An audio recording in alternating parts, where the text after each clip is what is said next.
하나님의 말씀입니다. 에베소서 4장 13절에서 14절 말씀 2절 보도록 하겠습니다. 제가 보는 성경으로는 신약 314쪽에 있습니다.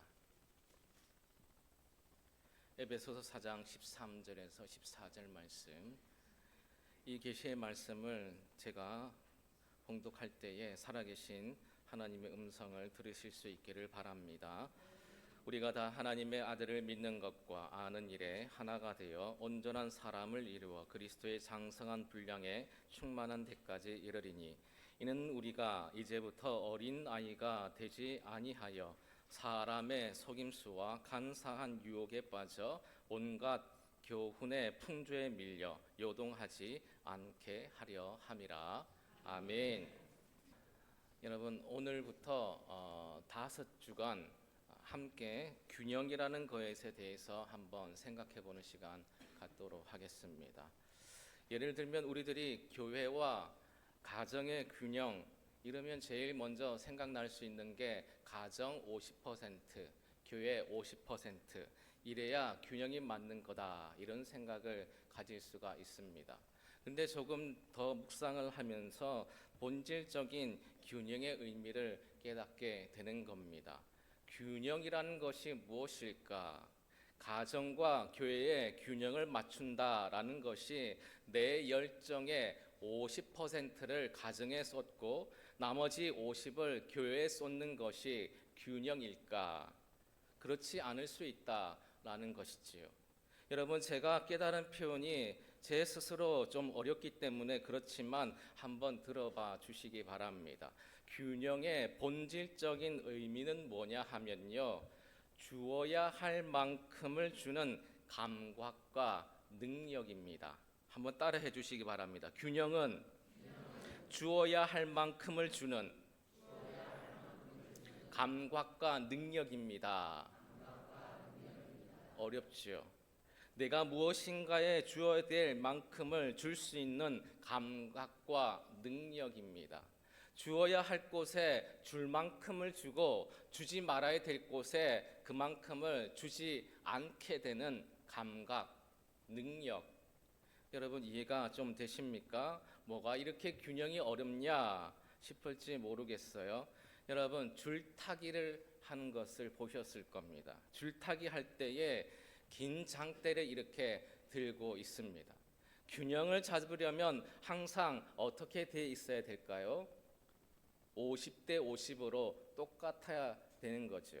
그런데 때로는 이게 기울 때도 있습니다. 이게 기울 때도 장대를 잡은 사람이 50대 50으로 잡게 될까요? 아니면 약간 그것이 달라질 수 있을까요? 약간 달라지겠죠. 그렇지 않겠습니까?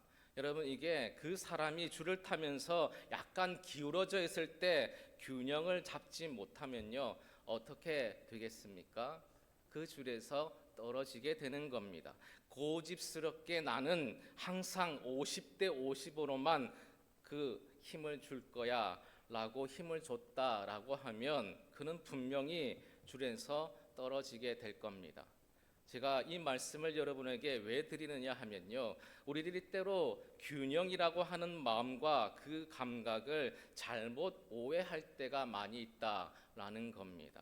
그러니까 여러분, 삶의 자리들이 다 다르면요, 어떤 사람은 좀 길게 잡아야 될 때가 있고 어떤 사람은 좀 짧게 잡아야 될 때가 있다라는 겁니다. 이게 균형인 거예요. 각자가 다 다른 겁니다. 그래서 우리 그리스도인들이 다른 사람들의 인생과 내 인생을 평가할 때에 제일 주의해야 될 게 뭐냐 하면요, 각자가 다 다르다라는 것입니다. 우리 교회 식구들을 다 획일화 시켜가지고 똑같이 생활하도록 하는 게 아니다라는 것이지요. 저희 가정의 모습과 여러분의 가정의 모습이 다를 수가 있다. 그렇지 않습니까? 그러니 여러분의 가정이 교회와 가정의 균형을 맞출 때에 어떻게 그 퍼센테이지를 해야 될지가 우리들에게 각자 다를 수가 있다라는 것이지요. 저는 목사니까 교회에 대한 그 퍼센테이지를 어느 정도 해야 될까요? 제 삶에서 아마 한 80대 20 정도, 과한가요? 그 정도 돼야 되지 않겠습니까? 이게 제 균형일지 모릅니다. 그런데 여러분이 김 목사님처럼 저도 그렇게 살아야 될 것 같아요. 그러면서 교회에 80%를 투자하고 여러분의 삶에 20을 투자하게 되면요, 여러분은 균형을 못 잡을지 모릅니다. 왜입니까? 여러분에게 불어오는 그 바람과 그 강도가 교회 말고요, 세상에서 불어오는 그 바람이 더 강하고 더 센데 그쪽에서 강도를 주지 못하고 있으니까 넘어질 수밖에 없다라는 것입니다. 제게는 세상에서 오는 바람과 파도보다 교회에서 오는 바람과 파도가 더 셀 수밖에 없는 것이지요. 이런 균형의 감각을 우리가 가질 수 있어야 된다라는 겁니다. 우리 모두 다 똑같은 모습일 필요가 없다라는 거예요. 그래서 내가 내 열정과 내 마음, 내 시간, 내가 살아가는 삶의 에너지들을 주어야 할 곳에 줄 만큼을 주고 주지 말아야 할 곳에 주지 않는 적절한 안배가 우리들에게 있어져야 된다. 이것이 균형입니다. 여러분, 이 균형을 잃어버리시면 열심을 부리고 나서도 허망해질 수 있는 거예요. 내가 그 일을 열심히 헌신했는데 나중에 보니까요, 남는 게 하나도 없는 그런 인생이 되고 마는 것입니다. 결국은 그 줄에서 떨어진 거예요. 균형을 잃었기 때문에 그렇습니다. 잘 읽어보시면요, 균형이라는 것은 중심과도 똑같습니다. 중심을 바르게 잡으려면요, 내가 어디에다가 힘을 줘야 되고 어디다 힘을 주지 말아야 될지를 잘 분배하셔야 되는 거예요. 50대 50이라고 하는 그런 균형은요, 인생 살아가면서 거반 오지 않습니다. 균형을 잃어버리면 시간을 보내고도 행복하지 않을 수가 있는 거예요. 우리가 어떻게 하면 믿음의 균형을 잘 잡아갈 수 있는가, 그 문제를 오늘은 세 가지 살펴보면서 하나님께서 주시는 은혜를 받는 시간 갖도록 하겠습니다. 어떻게 하면 믿음의 균형을 잡아가는가를 고민할 때에 여러분이 염두해야 될 세 가지가 있을 수 있다라는 겁니다. 첫 번째, 우선순위의 문제예요. 균형을 잡는다라는 것은요, 우선순위를 바르게 하는 겁니다. 한번 따라해 주시기 바랍니다. 균형을 잡는다는 것은 우선순위를 바르게 하는 것입니다. 여러분, 우리들의 인생에 최고로 우선순위를 둘 게 뭐가 있을까요? 선교 단체 중에 조이라는 선교 단체가 있습니다. 조이라는 선교 단체, 글자를 보시면 영어로 JOY입니다. 제일 먼저 J가 누굴까요? 스치는 바람인가요? J는 예수님. 그리고 O는 뭘까요? O. Others, 다른 사람들. U는요, Y. 네가 맨 뒤라는 거예요, 맨 뒤에. 여러분, 하나님이 먼저예요? 아니면 가정이 먼저예요? 이 우선순위를 오해하는 경우들이 있을 수 있는 거예요. 여러분, 마태복음 6장 33절 보시면요, 이런 말씀이 있습니다. 너희는 먼저 그의 나라와 그의 의를 구하라. 그리하면 이 모든 것을 너에게 더하시겠다. 그러니까 여러분, 직장 생활이 중요합니까? 하나님을 잘 믿는 게 중요합니까? 우선순위로 하면 하나님만 잘 믿으면 직장은 어떻게 된다고요? 마태복음 6장 33절에 이렇게 돼 있다는 거예요. 너희는 먼저 그의 나라와 그의 의를 구하라. 그리하면 이 모든 것을 너에게 더하겠다. 그러니까 직장이 잘 되려면 어디에다 열정을 쏟아 부어야 된다는 겁니까? 어디다가요? 대답이 왜 이러세요? 제가 없는 말 하는 게 아니잖아요. 직장이 잘 되려면, 사업이 잘 되려면 어디에다 전력 투구해야 된다고요? 아이고, 참 이러시면 안 된다니까요. 여러분, 우리가 우선순위의 개념을 잘못 이해하고 있기 때문에 그렇게 되는 겁니다. 우선순위라는 말 자체에 깔려져 있는 기본적인 1차적인 의미가 있는 거예요. 그건 뭐냐 하면요, 순서의 차이예요. 무엇이 덜 중요하고 무엇이 더 중요한지를 잘 분배하셔야 되는 거예요. 강약의 차이가 있습니다. 어디다 강을 두고 어디에 약을 둘 것이냐. 우선순위의 이것의 차이인 거죠. 다소의 차이가 있을 수 있는 거예요. 어디다 많이, 어디에다 작게, 이것의 차이가 있다라는 것입니다. 이게 우선순위입니다. 우선순위라 하면 100대 0이 아니에요. 그리고 정말 더 중요한 우선순위가 있는데 그게 뭐냐 하면요, 하나님은 우리들의 늘 우선순위가 되셔야 된다라는 것입니다. 아멘 해주세요. 한번 따라해 주세요. 하나님은 우리들의 늘 우선순위가 되셔야 합니다. 이게 무슨 말입니까? 하나님이 우리의 우선순위가 된다는 말은 무슨 뜻이냐 하면요, 항상 문제를 하나님 중심으로 풀어가라. 이런 거는 명언입니다. 적으셔도 됩니다. 자녀들한테 알려주세요. 항상 문제를 하나님 중심으로 해결해라. 하나님 중심으로. 하나님과 가정을 적대적으로 놓는 것이 아니라 가정을 하나님의 방법으로 풀어갈 때에 그게 하나님께 우선순위를 둔다라는 거예요. 직장 문제는요, 하나님의 마음을 중심으로 두고 직장 문제를 풀어가라는 거예요. 하나님은 다른 것과 상대적으로 비교할 수가 없는 거예요. 모든 것 안에 하나님이 다 내포되어 있다라는 것입니다. 그래서 믿음 생활은 교회에서만 하는 것이 믿음 생활이 아닙니다. 여러분, 제가 교회에 담임 목사잖아요. 예를 들어서 우리 교회 어느 집사님이 학원을 하신다라고 가정을 한번 해보겠습니다.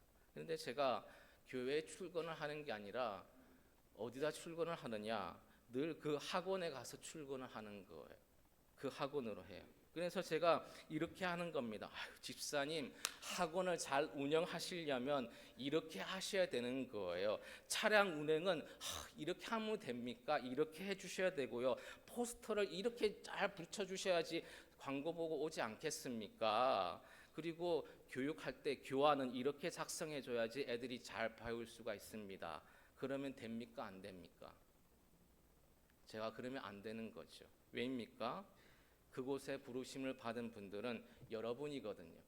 여러분이 그곳에 뭐냐? 목회자예요. 그곳에서 여러분이 전문성을 보여주셔야 되는 거예요. 전문성. 도리어 여기 와서 전문성을 보이려는 분들이 있습니다. 학원을 어떻게 경영할까를 들으려면 제가 그분들에게 들어야 되는 것이요. 반대로도 마찬가지예요. 교회 전문가는 접니다. 목회 전문가, 예배 전문가가 저예요. 여러분이 예배에 대해서, 설교에 대해서 막 그러시면 제가 속이 상할까요? 안 상할까요? 전문가의 제 말을 들으셔야죠. 제가 날마다 학원으로 출근을 안 하듯이 여러분들도 여러분의 삶의 터전과 하나님께서 여러분을 부르신 부름의 자리가 어디인지를 발견해 내셔야 되는 거예요. 그리고 그것을 확인하시고 여러분을 부르신 그 자리에서 하나님의 복을 받을 수 있도록 하나님 앞에 간구하고 노력하고 애쓰는 일들이 더 중요하다는 얘기죠. 그래서 우리는 교회를 어떻게 정의하고 있습니까? 제가 첫 설교를 뭐는 뭐다 이렇게 얘기하지 않았습니까? 교회는 뭐와 같다고요? 예, 아주 똑똑하십니다. 주유소는 뭐 하는 곳이에요? 기름을 넣는 곳입니다. 차를 사는 목적이 뭘까요? 첫 번째, 주유소에 가려고. 두 번째, 빨빨거리고 돌아다니려고. 둘 중에 어떤 겁니까? 두 번째죠. 여러분, 우리들에게 하나님께서 믿음이라는 차를 허락해 주셨어요. 믿음이라고 하는 차를 주신 이유는 뭐냐 하면요, 그런데 우리들은 어떻기를 원하느냐 하면 교회에서 머물기를 원한다라는 거예요. 여러분, 교회에 천사가 아닌 사람이 없는 거예요. 옆에 분 한번 쳐다보세요. 살짝 힐끔 쳐다보세요. 빤히 쳐다보지 마시고. 다 어떻습니까? 천사입니다. 천사. 근데 집에 가면요, 안 천사예요.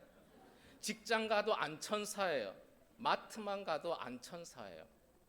하나님은 무슨 얘기를 하는 거냐? 예배당 와서 여러분들이 하나님 앞에 기름을 채워가지고 만땅으로 채워서 어디 가서든지 천사처럼 살라는 겁니다. 집에 가서도 천사처럼 살라는 거예요. 직장 가서도 천사처럼 살라는 거예요. 마트, 식당, 경비원 만날 때도 천사원처럼 대하라는 거예요. 하나님께서 어떤 모습을 원하실까를 생각하고 거기서 천사처럼 행동하라는 것입니다. 이게 우선순위예요. 한번 따라 하겠습니다. 하나님 우선순위는 내가 사는 모든 곳에서 하나님을 드러내도록 사는 것입니다. 하나님 우선순위는 내가 사는 모든 곳에서 하나님을 드러내는 거예요. 나를 드러내는 것이 아닙니다. 이것 위장을 제일 잘하는 곳이 교회예요. 그래서 교회에서 우리들이 위장을 잘하니까 교회는 모두 다 어떤 사람들만 모인 것 같으신가요? 차마 그런 얘기를 못하겠지만 우리가 하기 싫지만 교회는 모두 다 위선자만 모인 것 같은 그런 느낌이 들게 되는 겁니다. 여러분 남편 어떠신가요? 여러분 아내 어떠세요? 집에서의 모습, 교회에서의 모습이 똑같습니까? 왜 그럴까요? 그것이 모두 다 나쁘다는 얘기를 하는 게 아닙니다.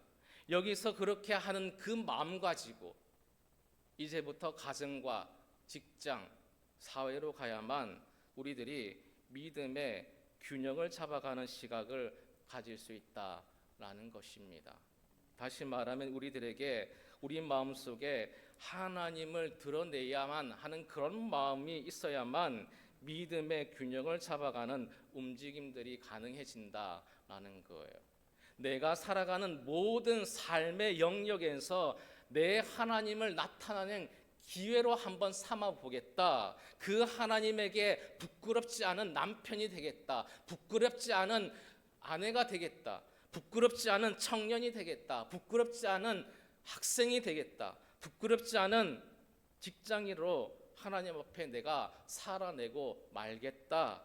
이게 우선순위의 문제다라는 것이지요. 하나님은 먼저, 다른 것은 나중, 이것이 아니라 우리는 늘 그게 자꾸 생각하는 것이거든요. 하나님 하면 나머지는 다 나중이 되어도 된다, 이런 생각 가지는 것. 여러분 제가 예전 교회에서 성경 공부하든지 제자 훈련을 하게 되면 우리 여자 집사님들에게 이런 얘기를 꼭 해드립니다. 여러분의 남편이 예수님을 안 믿으시면요, 꼭 여기 공부하러 오실 때 집안 청소를 꼭 하고 오세요. 이렇게 제가 얘기를 했습니다. 왜냐하면 어느 날 남편이 갑자기 들이닥치는 거예요. 집에 오는 수가 있잖아요. 와봤더니 이 인간 교회 간다라고 하면서 집안이 난리 부르스를 쳐놨습니다. 그럼 누구 욕하겠습니까? 아내를요? 아니에요. 그렇게 만든 교회를 흉보게 되는 거예요. 여러분 집안을 청소하는 것도요 하나님 일이에요. 하나님 마음으로 그것을 정리하는 거예요. 하나님 마음으로 음식하는 거예요. 하나님을 사랑하는 마음으로 가족을 돌보는 거예요. 그렇게 그리스도인들이 바뀌게 되어진다면 여러분 그런 균형 잡힌 우선순위의 태도가 있어지게 된다면 그 삶이 균형을 잡아가는 인생이 되지 않겠냐라는 것이죠. 여러분 남은 생애 동안 기도하시면서 여러분에게 이 안목들이 넓어지시기를, 커지시기를 주님의 이름으로 축복합니다. 두 번째로는 무슨 문제냐 하면요, 바른 시각의 문제가 균형에 있어서 매우 중요하다라는 것입니다. 한번 따라해 주시기 바랍니다. 바른 시각이 중요합니다. 여러분 우선순위를 정하려면요 바른 시각이 있어져야 되는 거예요. 무엇에다가 강을 주고 무엇에다가 약을 줄지, 언제 이것을 주고 언제 이것을 풀지, 얼만큼을 주고 얼만큼을 주지 않을지, 이게 강약 아니겠습니까? 이것을 바르게 하려면 바른 시각이 필요하다라는 것입니다. 내게 벌어진 사건과 상황을 바르게 해석해야만 균형을 잡을 수가 있는 거예요. 바람이 부는데 이 정도까지 힘을 주지 않아도 되는데 너무 꽉 힘을 줘버리게 되는 거예요. 그럼 균형을 놓치게 되는 겁니다. 그러면 위험하다라는 것이지요. 그렇게까지 혈기 부릴 일이 아니었어요.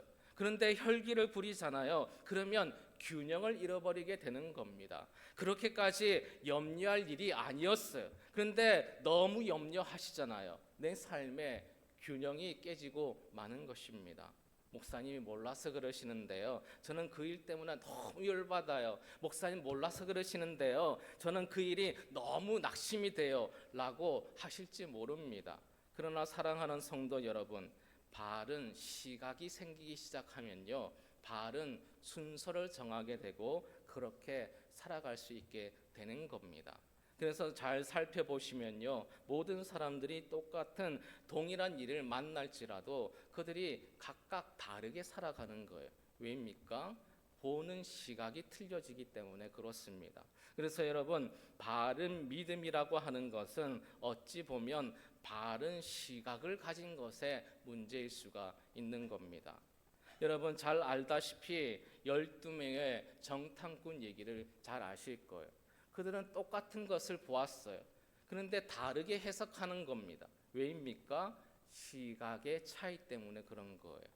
하나님의 시각으로 본 여호수아와 갈렙, 가나안 땅을 정탐하고 나서 드디어 우리가 가야 할 하나님의 그 약속의 땅을 우리가 발견했습니다 라고 하면서 도리어 그 힘이 올라오는 거예요. 10명은요 절망하는 겁니다. 왜입니까? 그들이 본 것의 차이 때문에 그렇다라는 거예요. 동일한 땅을 동일하게 바라봤는데 진짜 내면의 눈으로 본 시각이 틀린 거예요. 여호수아와 갈렙은 하나님을 먼저 보게 되니까 너무 혈기 부리지 않습니다. 낙심하지 않는 거예요. 그런데 10명은 하나님이 내면의 눈으로 먼저 보이지 않습니다. 그 땅의 주민이 먼저 보이는 거예요. 그 땅의 성들과 무기가 먼저 보이게 되는 거예요. 그러니까 그들은 낙심합니다. 지나치게 인간적인 모습을 거기에 투여하고 있더라는 것이죠.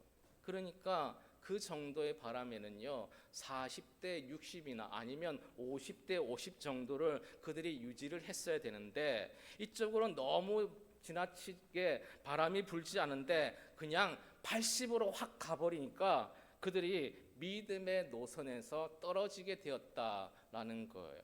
무엇이 문제입니까? 시각의 문제 때문에.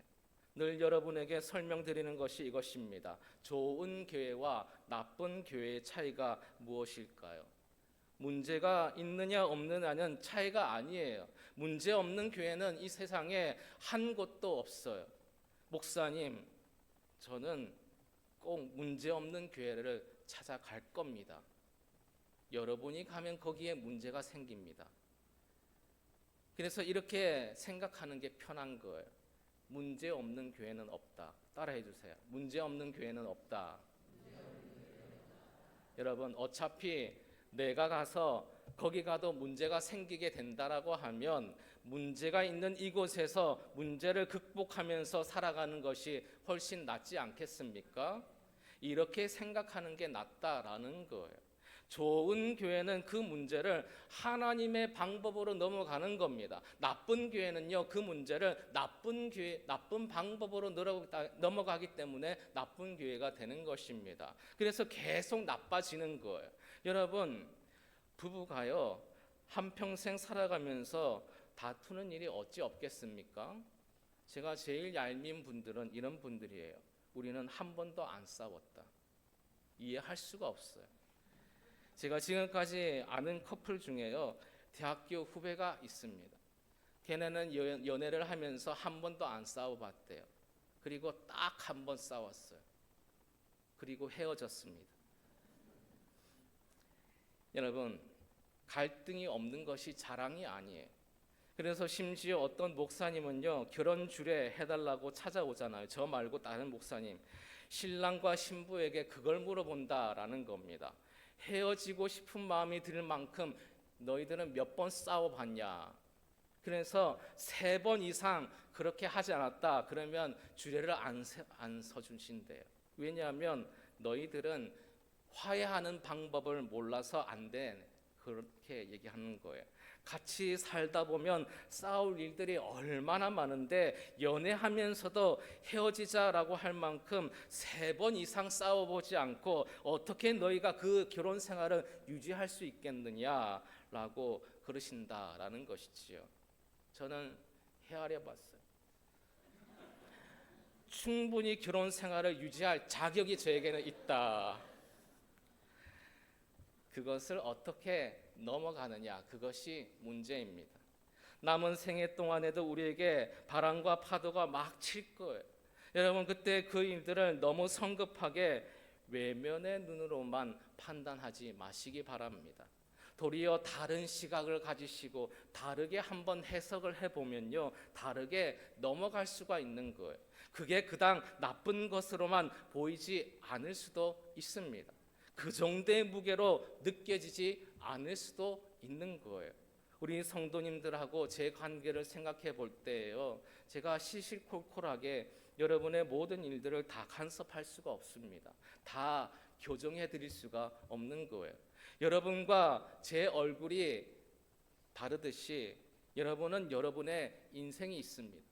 저는 제 인생이 있고요. 그러면서 여러분들을 하나님께서 원하시는 큰 틀의 믿음의 길로 걸어갈 수 있도록 제가 도와드릴 뿐인 거죠. 여러분과 제 성품이 어찌 똑같을 수가 있겠습니까? 여러분과 여러분이 만나는 그 분들의 성품이 어찌 똑같을 수가 있나요? 조금 너그러운 것으로 보게 되면요, 똑같은 상황이 다르게 보여질 수가 있는 거예요. 여러분이 만날 남은 생의 일들도 그렇습니다. 그래서 저는 여러분들이 예배를 잘 드리기를 권해드리고요, 성경을 열심히 읽기를 권해드리는 거예요. 왜냐하면요, 바른 시각을 가지시려면 바른 기준, 이것이 필요하기 때문에 그렇습니다. 그러면 바르게 우선순위를 정할 수 있게 되는 것입니다. 우선순위는 그게 아니라고 그랬습니다. 100대 0이 아닙니다. 어느 때 60을 주는 것이고 어느 때 40을 주는 거예요. 똑같은 교회와 가정인데도 어떨 땐 교회에 60을 줘야 될 때가 있고 어떨 땐 어떤 가정은 40을 줘야 될 때도 있습니다. 제 말씀 이해가 되십니까? 여러분, 상황에 따라서 다르다는 거예요. 근데 이렇게 정해놓으면 우리 모두 어려워질 수가 있습니다. 예수 그리스도를 믿는 사람들은 무조건 교회는 80 그리고 가정은 20 이렇게 딱 정해놓으시면 안 된다. 왜냐하면 모든 삶이 다르기 때문에. 혹시 여러분 중에 구역장이라든지 지휘자의 위치에 있는 사람이 있을 거예요. 이런 분들이 다른 분들을 도울 때 그렇게 하실 마음을 조금 가지셔야 되는 거예요. 내가 이렇게 하고 있으니까, 내가 이렇게 열심히 하는데 당신도 열심히 해야 됩니다. 이렇게 하시면 큰 착오인 거예요. 각기 인생의 비율이 다른 겁니다. 마음의 너그러움으로 다시 보면서 하시면 새로운 국면이 생길 수가 있습니다. 저는 여러분의 남은 생애 동안 바른 시각이 생겨날 수 있기를 주님의 이름으로 축원합니다. 한 가지만 더요. 믿음의 균형을 잡아가시려면요, 바른 선택을 할 수 있어야 되는 거예요. 따라해 주세요. 바른 선택이 중요합니다. 여러분, 선택은요, 포기라는 것을 아십니까? 선택이라는 단어가 선택이긴 하지만요, 그 반대편을 보시면 포기다는 거예요. 아셨나요? 아니면 아직 모르십니까? 제가 제 아내를 선택했습니다. 이게 무슨 뜻이에요? 이 세상 모든 여자를 그냥 사람으로 보기로 했다라는 뜻입니다. 무슨 말인지 이해가 되십니까? 내가 어느 매장에 가서 이 컵을 선택했다라는 것은 다른 컵을 포기했다라는 뜻입니다. 그래서 선택에는 용기가 필요합니다. 남은 생애 동안 저는 영광교회 식구들에게 지혜로운 용기가 있으시길 주님의 이름으로 축복합니다. 용기를 내셔야 되는 것. 바른 선택을 하시려면 용기가 필요한 겁니다. 하나님을 선택하시려면 용기를 좀 내셔야 되는 거예요. 물에 물 탄 듯, 뭐에 뭐 탄 듯, 그러면 선택할 수 없습니다. 그래서 여러분, 이건 거짓말인 것 아실 거예요. 나는 모든 사람을 사랑해. 이건 아무도 안 사랑한 것과 똑같습니다. 제가 가끔 신방을 가거나 그러면요, 제가 집사님들이나 성도님들에게 아주 가끔 이런 때가 있습니다. 집사님이 좋아하시는 찬송으로 한번 이 시간에는 찬송하도록 하겠습니다. 몇 장 좋아하십니까? 목사님, 저는 모든 찬송을 다 좋아합니다. 이럽니다. 이건 좋아하는 찬송이 없다. 집사님, 좋아하는 성경 구절이 뭐가 있습니까? 나에게 주신 말씀이 뭐가 있습니까? 내 인생에. 목사님, 저는 모든 말씀을 다 좋아합니다. 이건 나만의 구절이 없다. 나만의 성경 구절이 없다. 여러분, 선택은 포기를 얘기하는 거예요. 용기가 필요합니다. 여러분, 더 큰 그림을 보시면요, 용기가 생겨날 수 있는 거예요. 지금만 보면 내 인생 전부인 것 같아요. 이거 안 되면 안 될 것 같아요. 아니요, 더 큰 인생 전체를 바라보세요. 우리들의 인생이 하나님 손 안에 있다는 것을 믿으시기 바랍니다. 여러분, 우리가 하나님 앞에 인생을 사는 동안 그분은 우리네 주인이 되어 주실 거예요. 우리들의 보호자가 되어 주실 겁니다. 우리의 목자가 되어 주시는 거예요. 그 과정 중에 한 해 한 해를 우리가 또다시 살아가고 있을 뿐인 겁니다. 여러분, 이렇게 한번 기도해 보시기 바랍니다. 남은 생애 동안 하나님, 저에게 용기를 허락하여 주시옵소서. 볼 수 없었던 것을 볼 수 있는 용기를 주시옵소서. 그것을 선택할 수 있는 용기를, 포기할 수 있는 용기를 허락해 주시옵소서. 오늘 이 시간도 마찬가지입니다. 여러분에게 하나님께서 포기하려고 하는 단어를 듣게 된다라고 하면, 그래, 내가 이거 이제 포기해야지. 이제 내가 그거 접어야지. 그거 끊어내야지 라고 과감하게 하나님 앞에 용기 내시기 바랍니다. 그리고 도저히 더 이상 갈 수 없다, 그 상황 가운데서도 가게 하시는 힘은 바로 하나님이신 줄 믿습니다. 함부로 행동할 수 있는 그 삶의 절제를 가져올 수 있는 그 힘도 우리 하나님이십니다. 그 일을 에베소서 4장 14절에서는 뭐라고 말씀하시느냐 하면, 이제는 우리가 어린 아이의 일을 버리고 더 성숙해져 간다. 균형 잡힌 믿음의 삶을 살아간다라는 것이죠. 남은 생애 동안 저는 여러분들이 믿음의 균형을 잡아가시기를 소망합니다. 더 선명하게 하나님께서 그려주시는 그 넓은 그림을 보시면서 내 인생의 한 걸음 한 걸음이 하나님과 연결되어 있다라는 것을 깨달으시면서 그 안에서 예비해 놓으신 하나님의 분복을 받아 누리는 인생이 저와 여러분의 인생 되시기를 주님의 이름으로 축원합니다. 하나님 아버지, 우리 인생에 예기치 못한 바람과 파도가 몰려올 때가 있음을 고백합니다. 그러나 이제는 그 파도에 휩쓸려서 요동하는 어린아이가 되지 않길 소망합니다. 내 삶의 모든 영역에서 하나님을 드러내는 바른 우선순위를 갖게 하여 주시옵소서. 인간의 눈이 아닌 하나님의 눈으로 상황을 해석하는 바른 시각을 허락하여 주시옵소서. 포기할 것 포기하게 하시며 붙잡을 것 붙잡는 영적인 선택의 용기를 허락하여 주셔서 남은 생애 동안 그리스도의 장성한 분량에 이르기까지 아름다운 믿음의 균형을 잡아가는 우리 모두가 되게 하여 주시옵소서. 예수님의 이름으로 기도드립니다. 아멘.